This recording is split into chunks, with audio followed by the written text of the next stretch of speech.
ಚಕ್ರ, ಥ್ರೋಟ್ ಚಕ್ರ ಅಂತೇಳಿ ಕರಿತೀವಿ. ಥ್ರೋಟ್ ಚಕ್ರ ನಮ್ಮ ಗಂಟಲಿನ ಭಾಗದಲ್ಲಿ ಲೊಕ್ಯಾಲಿಕೇಟ್ ಆಗಿರುತ್ತೆ.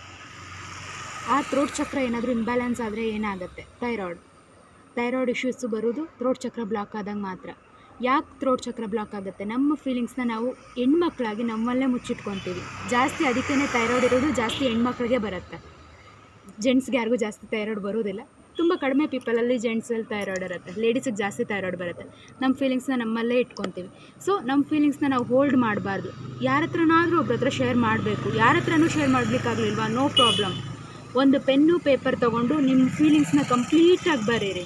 ಬರೆದು ಅದನ್ನು ಒಂದು ಕಡೆ ಎಲ್ಲಾದರೂ ಪ್ಲೇಸ್ ಮಾಡಿಬಿಡಿ. ನಿಮ್ಮ ಫೀಲಿಂಗ್ಸ್ ಒಟ್ಟು ಹೋಗ್ಬೇಕು ಅಷ್ಟೇ.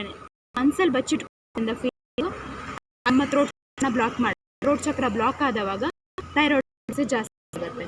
ಸೊ ಇದನ್ನು ಇನ್ನೂ ಈಸಿ ಮೆಥಡಲ್ಲಿ ಹೀಲ್ ಮಾಡ್ಕೊಳ್ಬೇಕು. ಯಾವ ಚಕ್ರ ಬ್ಲಾಕ್ ಆಗಿದೆ ಅಂತ ತಿಳ್ಕೊಳ್ಬೇಕು ಅನ್ನೋದಾದರೆ ನಮ್ಮ 7 ಚಕ್ರ ಕುಂಡಲಿನಿ ಹೀಲಿಂಗಿಗೆ ಜಾಯ್ನ್ ಆಗಿ, ಜೊತೆಗೆ ನ್ಯೂಮರಾಲಜಿ ಮಾಸ್ಟರ್ ಕೋರ್ಸ್ ನಡೀತಾ ಇದೆ. ಮಾಸ್ಟರ್ ಕೋರ್ಸಿಗೆ ಜಾಯ್ನ್ ಆಗಿ ಲಿಂಕ್ ಕ್ಲಿಕ್ ಮಾಡಿ ನಮ್ಮ ವಾಟ್ಸಪ್ ಗ್ರೂಪಿಗೆ ಜಾಯ್ನ್ ಆಗಿ. ಅದರಿಂದ ನಿಮಗೆ ಸಾಕಷ್ಟು ಮಾಹಿತಿ ಸಿಗುತ್ತೆ. ಆವಾಗವಾಗ ಫ್ರೀ ಸೆಷನ್ಸು ಎಲ್ಲ ನಡೀತಾ ಇರುತ್ತೆ. ಜಾಯ್ನ್ ಆಗ್ತಾಯಿರಿ. ಫ್ರೀ ಸೆಷನ್ಸ್ ಯಾಕೆ ಬಿಡ್ತೀರಾ ಅಲ್ವಾ? ಫ್ರೀ ಸೆಷನ್ಸ್ಗಾದರೂ ಜಾಯ್ನ್ ಆಗಿ. Thank you so much.